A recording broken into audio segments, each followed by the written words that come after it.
Lietuvoje retos ir sunkiai aptinkamos onkologinės ligos pradedamos diagnozuoti atliekant genetinius tyrimus. Pasaulyje tokie tyrimai padedantys aptikti genuose užkoduotą vėžį daromi jau 10-metį.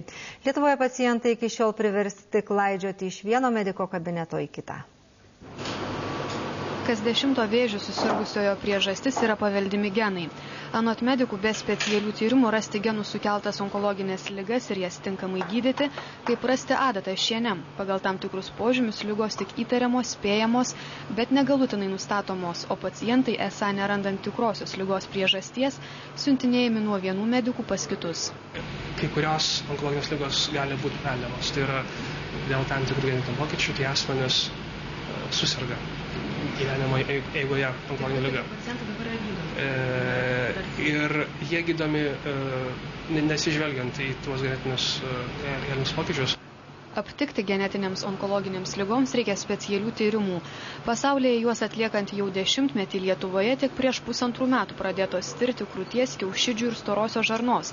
O dabar Santariškių klinikoms įsigijus reikiamos medicininės įrangos ir 6 itin retos onkologinės ligos. Yra 4 pagrindinių lokalizacijų onkologinės ligos, tai jungiamojo audinio, pavyzdžiui, sarkomos, smegenų navikai, antinkščių navikai ir krūtų navikai, pasireiškiantis jauname amžiuje, tai paprastai iki 30 metų. Su naujaja įranga pirmosiomis dienomis jau spėta ištirti 15 pacientų.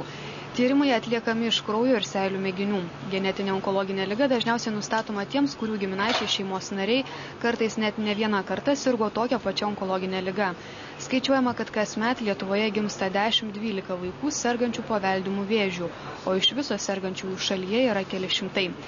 Medikai tikina, kad kol kas genetinius tyrimus bus spėjama atlikti visiems, kuriems bus įtariamas ir diagnozuojamas paveldimas vėžys.